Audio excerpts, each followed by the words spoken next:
यीशु मसीह के बाबरकत जलाली और कुदरत वाले नाम में सभी की खिदमत में इस्लाम पेश करता हूँ। सब खुश हैं?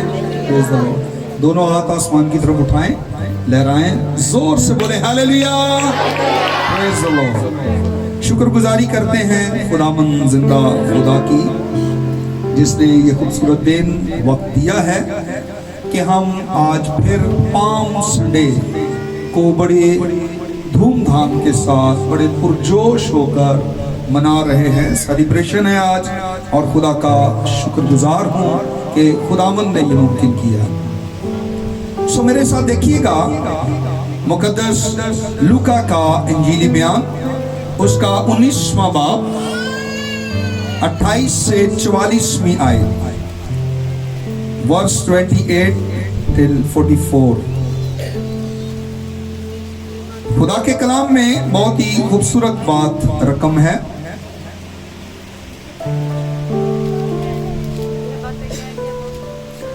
ये बातें कहकर वो यरूशलेम की तरफ उनके आगे आगे चला।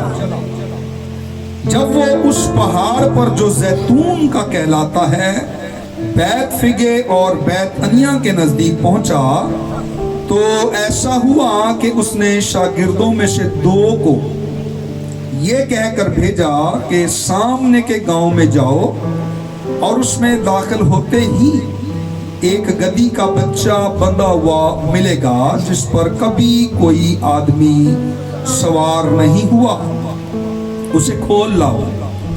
और अगर कोई तुमसे पूछे कि क्यों खोलते हो, तो यूं कह देना कि खुदावंद को इसकी जरूरत है। बस जो भेजे गए थे उन्होंने जाकर जैसा उसने उनसे कहा था वैसा ही पाया। जब गधी के बच्चा को खोल रहे थे तो उसके मालिकों ने उनसे कहा कि इस बच्चा को क्यों खोलते हो? उन्होंने कहा खुदावंद को इसकी जरूरत है। वो उसको यीशु के पास ले आए और अपने कपड़े उस बच्चा पर डालकर यीशु को सवार किया। जब जा रहा था तो वो अपने कपड़े राह में बिछाते जाते थे, और जब वो शहर के नजदीक जैतून के पहाड़ के उतार पर पहुंचा तो शागिर्दों की सारी जमात उन सब मौजज़ों के सबब से जो उन्होंने देखे थे खुश होकर बुलंद आवाज से खुदा की हम्द करने लगी कि मुबारक है वो बादशाह जो खुदावंद के नाम से आता है। आसमान पर सुलह और आलमे बाला पर जला। भीड़ में से बाज फरीसियों ने उससे कहा, ऐ उस्ताद, अपने शागिर्दों को डांट दे। उसने जवाब में कहा, मैं तुमसे कहता हूं कि अगर ये चुप रहें तो पत्थर चिल्ला उठेंगे। जब नजदीक आकर शहर को देखा तो उस पर रोया और कहा, काश के तू अपने इसी दिन में सलामती की बातें जानता, मगर अब वो तेरी आंखों से छिप गई है। क्योंकि वो दिन तुझ पर आएंगे कि तेरे दुश्मन तेरे गिर्द मोर्चा बांध कर तुझे घेर लेंगे और हर तरफ से तंग करेंगे, और तुझको, तेरे बच्चों को और जो तुझ में है जमीन पर दे पटकेंगे, और तुझ में किसी पत्थर पर पत्थर बाकी ना छोड़ेंगे, इसलिए कि तूने उस वक्त को ना पहचाना जब तुझ पर निगाह की गई। खुदावंद के जिंदगी बख्श कलाम के पढ़े और सुने जाने पर जिंदा खुदा की बरकत हो। ये स्टोरी, ये कहानी जो आपके सामने पढ़ी गई है, मुकद्दस यूहन्ना भी इस कहानी को बयान करते हैं 12वें बाब में। मुकद्दस मत्ती भी इस कहानी को बयान करते हैं कि गधी और उसका बच्चा बंधा हुआ पाओगे, उसको खोल के लेकर आओ।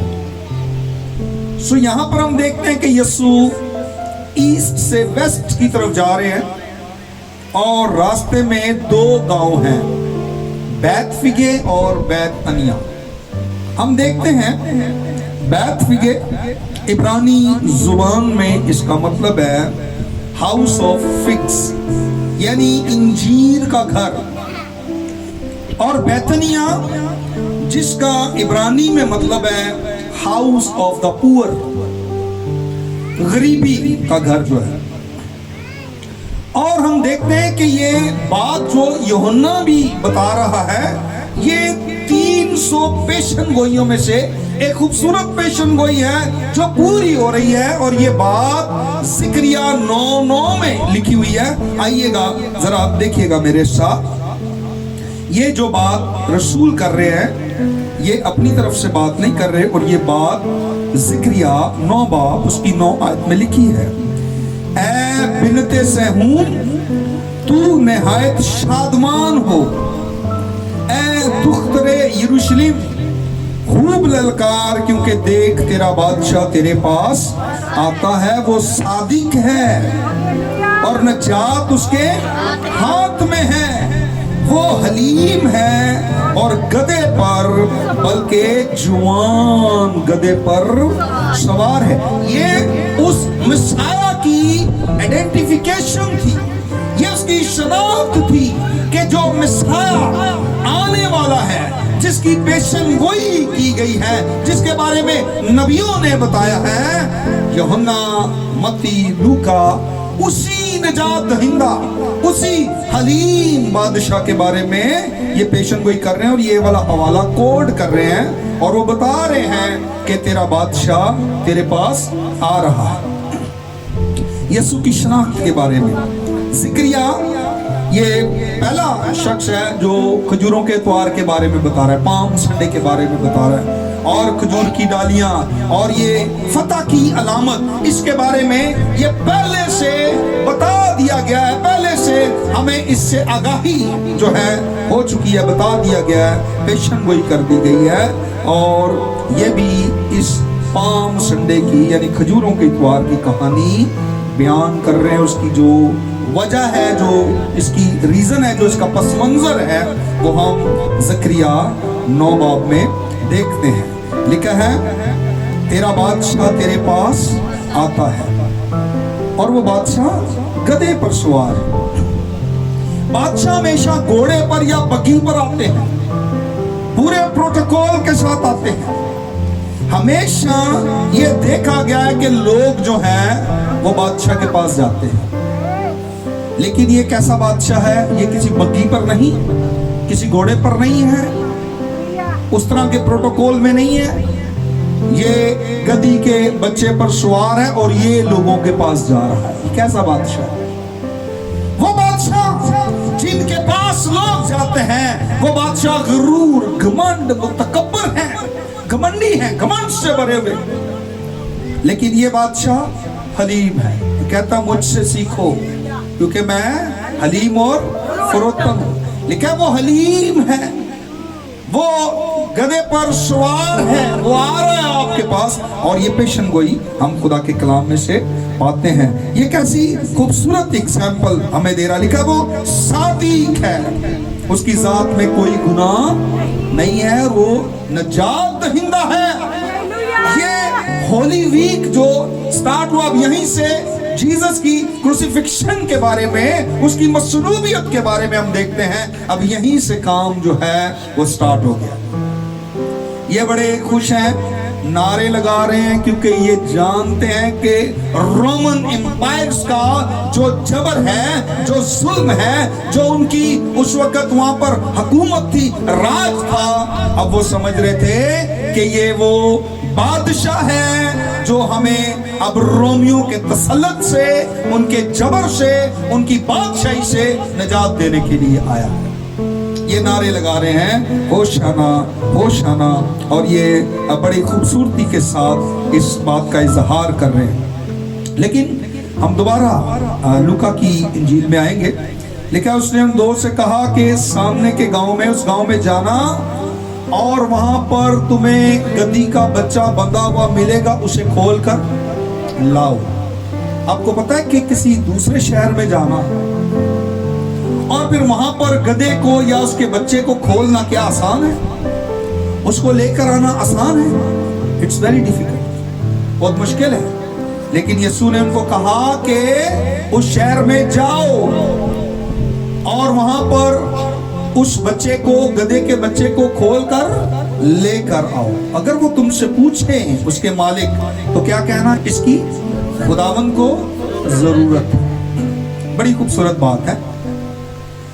एम्प्लॉय पीपल, हम जो खुदा के लोग हैं, खुदा ऐसे लोगों से प्यार करता है जो ओबीडियंट है। ओबीडियंस बहुत जरूरी है।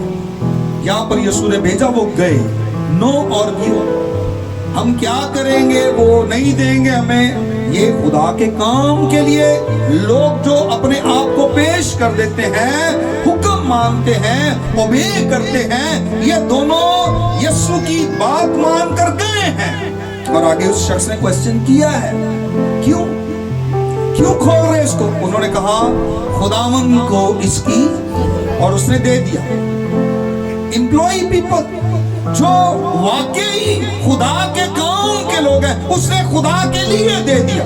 वो खुदा के लिए गए, खुदा के काम के लिए गए, किंगडम ऑफ गॉड। और वो आगे जो शख्स दे रहा है वो भी वो किंगडम ऑफ गॉड, वो भी दे रहा है खुदा की बादशाही के लिए, खुदा के काम के लिए। और हमें ये हवाला सिखाता है कि हमें खुदा के काम के लिए जाना और खुदा के काम के लिए देना है।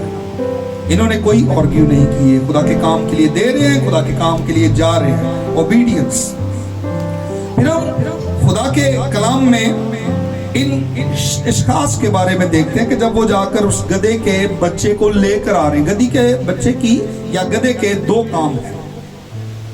गधे का पहला काम बोझ उठाना, नंबर 2 गधा ट्रांसपोर्टेशन के लिए इस्तेमाल होता है, सवारी के लिए। और यीशु मसीह उस पर सवार हुए। उन्होंने अपने कपड़े गधे पर भी रखे ताकि यीशु उसके पर बैठे, और कारपेट जो है, कपड़े जो हैं, वो गधे के पैरों के नीचे बिछा दिए। और खजूर की डालियां लेकर लाइन में लेफ्ट राइट वो खड़े हो गए हैं और होशाना के नारे लगा रहे हैं, क्योंकि वो जानते हैं कि ये बादशाह है और अब ये हमें रोमन एम्पायर से, रोम की हुकूमत से निजात देने के लिए आया है।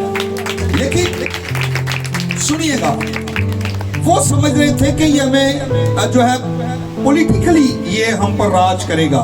वो वहां पर लोग जो थे वो समझ रहे थे कि ये पॉलिटिकल जो सल्वेशन है, निजात है, फ्रीडम है, ये उसके लिए सब कुछ कर रहे हैं। लेकिन यीशु का एजेंडा इससे बड़ा था। यीशु ये करने नहीं आया था। यीशु का एजेंडा इससे कहीं ग्रेटर है। और यीशु मसीह हमारी अबदी खलासी कराने के लिए आया है, अबदी निजात देने के लिए आया है। यीशु किसी कौम पर, किसी कंट्री पर हुकूमत को तसल्लुत करने के लिए नहीं आया है। यीशु मसीह हमें ये सिखा रहा है कि हमारी बादशाही दुनिया की बादशाही नहीं है, हमारी बादशाही अबदी बादशाही है। हमें यीशु अबदियत की तरफ लेकर जा रहा है, अबदी बादशाही की तरफ यीशु हमारी रहनुमाई कर रहा है। वहां पर जितने भी लोग आए थे, बाइबल कहती है, यहाँ पर देखिएगा, वो मोजसे देखने के लिए आए। अभी हमने पढ़ा कि जितनी बड़ी भीड़ वहां पर आई थी वो किस लिए आई है? मोजसे देखने के लिए। और इसमें हम देखते हैं यूहन्ना की अंजील 12 बाब में, यूहन्ना भी कह रहा है वो ये देखने आए थे, क्योंकि यूहन्ना की इंजील 11वें बाब में यीशु ने 4 दिन के मुर्दा लाजर को जिंदा किया था। और अब ये किसको देखने आए हैं? वो वाले लाजर को भी देखने आए हैं जिसको यीशु ने जिंदा किया और मौजज़ा देखने आए। लेकिन एक और काम, इस भीड़ के अंदर फरीसी हैं। और फरीसी क्या चाह रहे हैं? यूहन्ना की इंजील में अगर देखें तो वो लाजर को कत्ल करना चाहता, जीसस को नहीं। किसको? लाजर को, इसको कत्ल कर दे, क्योंकि लोग इसके सबब से जीसस के पीछे आ रहे हैं। और तुमसे कुछ बंद नहीं पड़ रहा, देखो जहां उसका पैर हो चला, कोई रुकावट नहीं आपसे डाली जा रही, कुछ भी नहीं हो रहा आपसे। तो जो हर्डल्स हैं वो खड़े करें, प्रॉब्लम क्रिएट करें, ताकि निजात का काम रोक सके। और यीशु को तो वो मार नहीं सकते, मुखालिफ तो बहुत हैं। लेकिन किसको मारने का इरादा कर रहे हैं? जो पहले मर गया था, यीशु ने जिंदा किया, फिर उसको मारने के दर पे है कि लाजर को कत्ल करते हैं। आप देखें, हमेशा भीड़ में, चर्च में, हजूम में आज तक फरीसी मौजूद है। उन्होंने कहा, फरीसियों ने, इनको खामोश कर दे, इनको डांट, चुप करा इनको। और यीशु ने कहा, अगर ये चुप हो गए तो पत्थर भी चिल्ला उठेंगे। वो आज जो यहूदियों के बारे में हम देखते हैं, वो यीशु पर ईमान क्यों नहीं लाते? वो समझ रहे थे कि ये जो पेशन गोई पूरी हो रही है, देख तेरा बादशाह आ रहा है, वो हुकूमत कायम करेगा, हमें रोमियों के जबर से नजात देगा। लेकिन जीसस ने ऐसा नहीं किया। तो जब यीशु ने ऐसा नहीं किया, क्योंकि वो बड़े एजेंडे पर काम कर रहा था और यीशु का प्लान बड़ा था, हम छोटे मंसूबे सोचते हैं। यीशु ने हमारी अबदी खलासी का मंसूबा बनाया हुआ है। तो जब उन्होंने देखा कि रोमन्स पर जीसस ने हुकूमत नहीं किया, उनकी हुकूमत को ख़त्म नहीं किया, अपनी हुकूमत कायम नहीं की, बल्कि इनके सबब से पकड़वाया जाएगा, मसलूब हो जाएगा, तो वो जीसस पर ईमान नहीं लाए, बल्कि ये तो इनके हाथों से मसलूब हो गया, सलीब चढ़ा दिया गया, इसको मर गया, कब्र में रखा गया। तो आज तक ये जीसस पर ईमान इसीलिए नहीं लाते कि यीशु ने रोमियों की हुकूमत जो है उस को ख़त्म नहीं किया, अपनी हुकूमत कायम नहीं की, बल्कि उनके हाथों मारा गया। तो इसलिए वो उस पर ईमान नहीं लाते। मैं आपको बताना चाहता हूँ, यीशु पॉलिटिकल सियासी हुकूमत कायम करने नहीं आया था। यीशु हमारा पॉलिटिकल जो सेवियर है नहीं है, यीशु हमारा पर्सनल सेवियर है। वो समझ रहे थे कि पॉलिटिकल पीस कायम करेगा, लेकिन यीशु पर्सनल पीस कायम करने के लिए आया। यीशु असल में हमारे दिलों के अंदर अमन पैदा करने आया है। यीशु असल में हमारी जिंदगियों को जीतने के लिए आया है। यीशु असल में हमारी जिंदगियों में अपना राज कायम करना चाहता है। यीशु हमारी जिंदगियों में, हमारे दिलों में अपना तख्त लगाना चाहता है। और जो लोग इस बात को अंडरस्टैंड करते हैं, वो आज भी फतह के नारे लगाते हैं और यीशु मसीह को अपना शख्सी निजात दहिंदा कबूल करते हैं, मानते हैं। इन्हें खामोश कर दे, इन्हें क्या, चुप रहें। यीशु ने कहा, अगर ये चुप हो जाएंगे तो पत्थर भी चिल्ला उठेंगे। इसका क्या मतलब है? ज़बूर नंबर 19 को निकालिएगा, पहली 4 आयत हैं। पत्थर, पहाड़, ये खुदा की क्रिएशन है, ये खुदा ने क्रिएट की है। और ज़बूर नवीस क्या कहता है, पढ़िएगा जरा। ज़बूर 19 निकालिएगा मेरे साथ, 19 पहली आयत से सुनिएगा। आसमान खुदा का जलाल जाहिर करता है और फिजा उसकी दस्तकारी दिखाती है। दिन से दिन बात करता है और रात को रात हिकमत सिखाती है। ना बोलना है ना कलाम, ना उनकी आवाज सुनाई देती है। उनका सुर सारी जमीन पर और उनका कलाम दुनिया की इंतहा तक पहुंचा। क्रिएशन, मखलूकात, कायनात जो है, ये बताएगी। अगर ये चुप हो जाएंगे तो जो खुदा की क्रिएशन है, आसमान, जमीन, पत्थर, पहाड़, ये चिल्ला उठेंगे, ये बोलेंगे, ये सुर में गवाही देंगे। ये भी बोल सकते हैं, ये भी गवाही दे सकते हैं। और देखिए, सारी मखलूकात, सारी क्रिएशन जो है वो यीशु मसीह के बारे में बताती है। इसके बाद हम देखते हैं लूका की इंजील में खुदावंद यीशु मसीह वहां पर रोया। 2 जगह पर हम खुदावंद यीशु मसीह को रोता हुआ देखते हैं। एक जब लाजर की कब्र पर आया तब रोया, क्योंकि यीशु को लाजर से मोहब्बत थी। यीशु उसके लिए दुखी था कि उसका दोस्त मर गया है। एक ये रोना था उसका। और दूसरी बार बाइबल कहती है वो यहां पर रोया है। यहां पर जो रोना है वो उस वाले रोने से फर्क है। जो दोनों यहां पर लफ्ज इस्तेमाल हुए हैं वो डिफरेंट हैं, डिफरेंट मीनिंग्स हैं उनके। और यहां पर जो यीशु मसीह का रोना है वो एक गुनहगार शख्स के लिए, एक ऐसे शख्स के लिए जो खुदावन को रिजेक्ट कर रहे हैं, जो खुदा को रद्द कर रहे हैं, जो नजात से बेबैरा हैं और अपनी नजात में खुश नहीं है, नजात को समझ नहीं रहे, अपने सेवियर को नहीं पहचान रहे, नजात दहिंदा को नहीं पहचान रहे, उनके लिए वो रो रहा है। हिजकिय्याह उसका 18वां बाब 23वीं आयत लिखा, क्या शरीर की मौत से खुदा खुश है? क्या उसकी मौत में खुदा की खुशी है? नो। दूसरा पत्रस 3:9 में लिखा, खुदा किसी गुनहगार की हिलाकत नहीं चाहता, बल्कि चाहता है सबकी तौबा तक नौबत पहुंचे। खुदावन यहाँ पर खुश नहीं है कि कोई गुनहगार मर जाए, वो रो रहा है उनके लिए, आंसू बहा रहा है। काश तू जानती, इस दिन को पहचानती। जीसस क्राइस्ट की ये पहली आमद है कि यीशु मसीह लोगों के लिए निजात दहिंदा के तौर पर आ रहा है, लेकिन लोग उसको कबूल नहीं कर रहे, एक्सेप्ट नहीं कर रहे, रिजेक्शन हम देखते हैं, रद्द कर रहे हैं। यीशु मसीह गुनाहगारों के लिए आ रहा है। दो तरह का रोना हमने देखा। यीशु गुनाह और मौत से छुड़ाने के लिए आया है ताकि ये अबदी राज करे, लेकिन यहूदी समझ रहे हैं कि ये हमें रोम की हुकूमत से, उनकी गुलामी और जबर से छुड़ाने के लिए आया।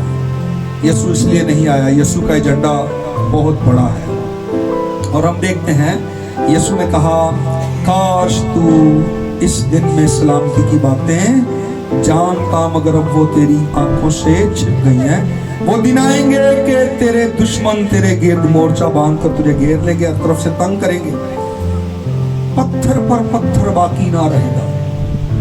70 ईस्वी में यीशु मसीह के मरने और जी उठने के बाद हम देखते हैं 70 ईस्वी में रोम ने हमला किया और इस्राएलियों की ईंट से ईंट बजा दी। उनकी हामला औरतों को नेज़े की नोक पर लटका दिया और उनको कत्ल किया और तकरीबन 70,000 लोग जो थे उनको कैदी बंदी बना लिया, असीर कर लिया उन्होंने और बाकियों को मौत के घाट उतार दिया।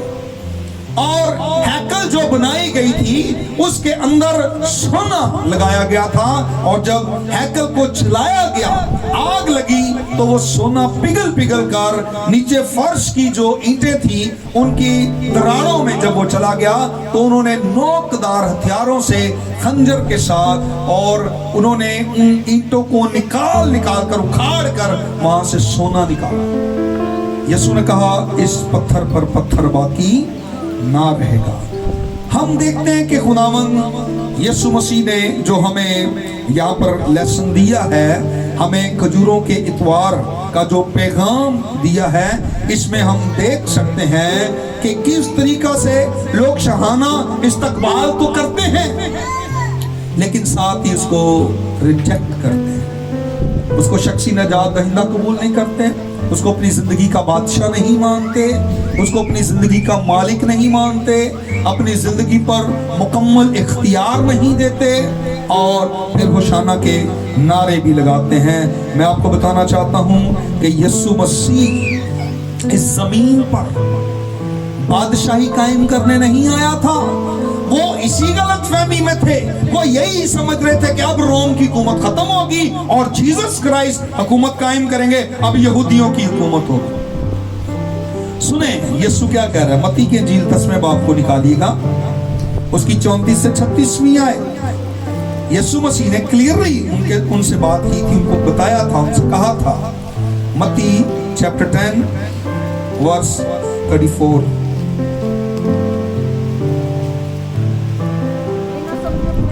ये ना समझो कि मैं जमीन पर सुलह कराने आया हूँ, सुलह कराने नहीं बल्कि तलवार चलवाने आया हूँ, क्योंकि मैं इसलिए आया हूँ कि आदमी को उसके बाप से, बेटी को उसकी माँ से, बहू को उसकी सास से जुदा करूं और आदमी के दुश्मन उसके घर ही के लोग होंगे। जीसस क्राइस्ट इसलिए आए, गुनाहगारों को अलग, रास्तबाजों को अलग। एक ही घर में से दो लोग ईमानदार होते हैं और तीन लोग बेईमान होते हैं, यीशु मसीह उनको सेपरेट करने के लिए आया है। यीशु मसीह तलवार चलाने के लिए आया है, ना कि सुलह कराने के लिए। अब जो है हमें इस बात को याद रखना है, हमें खुदा के लोग, रास्तबाज लोग, पाक लोग बनना है। और एक ही घर के अंदर मुखालफतें भी हो रही होती हैं, एक ही घर के अंदर मुख्तलिफ ज़हन के लोग रह रहे होते हैं। मैं आपको बता रहा था कि आज भी हर चर्च में, हर हजूम में फरीसी मौजूद हैं। आज भी ऐसे लोग मौजूद हैं जो खुदा के कलाम को रद्द करते हैं, जो खुदा के कलाम को बिगाड़ते हैं, जो खुदा के कलाम में रुकावट का बाइस बनते हैं। हमें आगे बढ़ना है, हमें अपने खुदा का काम करना है, क्योंकि खुदा ने हमें अपने काम के लिए बुलाया है, बादशाही के लिए बुलाया है, सल्तनत करने के लिए बुलाया है। और हमारी बादशाही जमीन की बादशाही नहीं, हमारी बादशाही आसमान की बादशाही है। हमारी बादशाही जलाली बादशाही है, हमारी बादशाही यीशु के साथ है। जहां पर वो राज करता है, हमें भी अपने साथ अपने तख्त पर बिठाएगा। हालेलुया। आइए सरों को झुकाएं और जिंदा खुदा की शुक्रगुजारी करेंगे। Thank you Jesus, wonderful Lord. Hallelujah.